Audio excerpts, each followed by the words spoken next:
Inspiring with Piyali চ্যানেলের আরও একটি নতুন পর্বে আপনাদের সকলকে জানাই স্বাগত।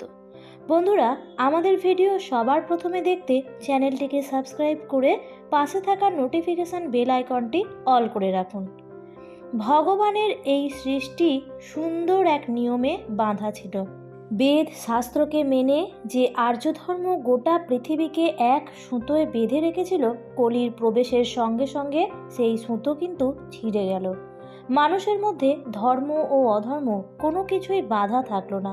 স্বার্থের বশবর্তী হয়ে মানুষ কপটতা, হিংসা, রাগ, কুটিলতা ইত্যাদি নানা খারাপ কাজে জড়িয়ে পড়ল।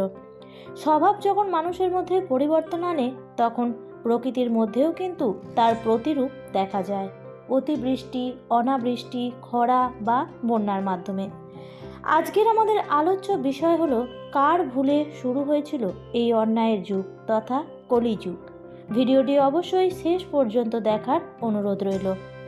মহাভারতে ভগবান শ্রীকৃষ্ণের তিরোধানের পর পঞ্চপাণ্ডব এবং দ্রৌপদী মহাপ্রস্থানের পথে যাত্রা করেছিলেন। যুধিষ্ঠিরের নির্দেশে পরীক্ষিতকে হস্তিনাপুরের শাসনভার দেওয়া হয়।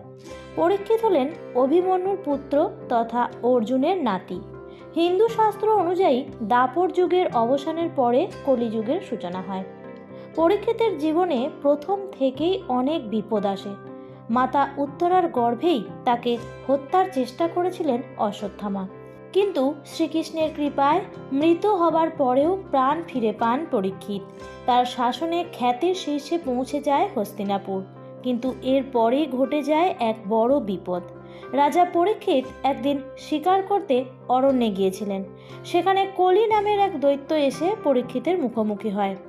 কলি পরীক্ষিতের কাছে এসে তার রাজ্যে প্রবেশের অনুমতি চাইলেন, কিন্তু পরীক্ষিত এতে রাজি হলেন না। কিন্তু কলিও হাল ছাড়লেন না।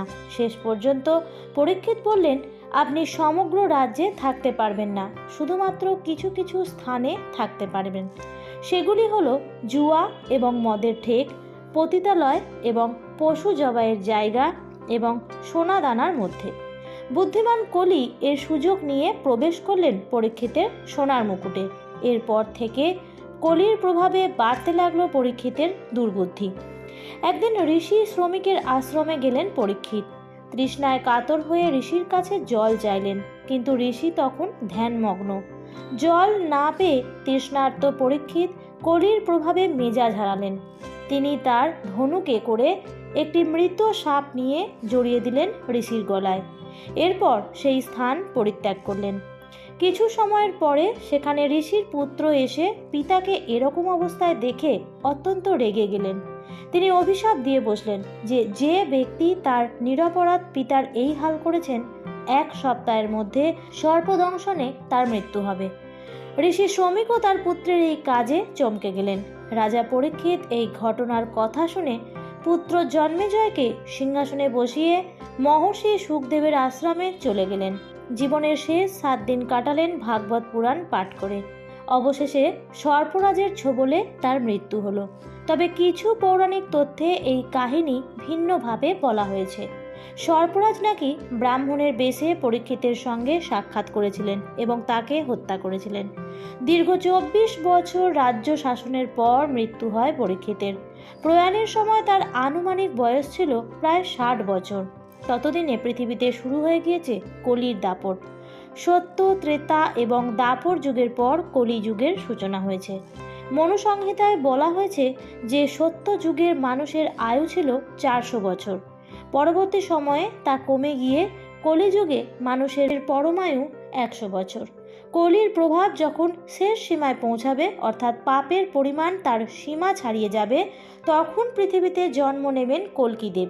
ভগবান বিষ্ণুর 10ম অবতার হিসেবে ভগবান কল্কি সমগ্র সংসারের পাপের বিনাশ করতে আবির্ভূত হবেন। এভাবেই পরিসমাপ্তি ঘটবে কলিযুগের। আমার আজকের ভিডিওটি ছিল কলিযুগের ওপর। ভিডিওটি ভালো লেগে থাকলে লাইক, কমেন্ট এবং শেয়ার করতে ভুলবেন না।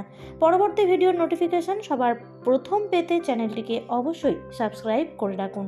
ধন্যবাদ।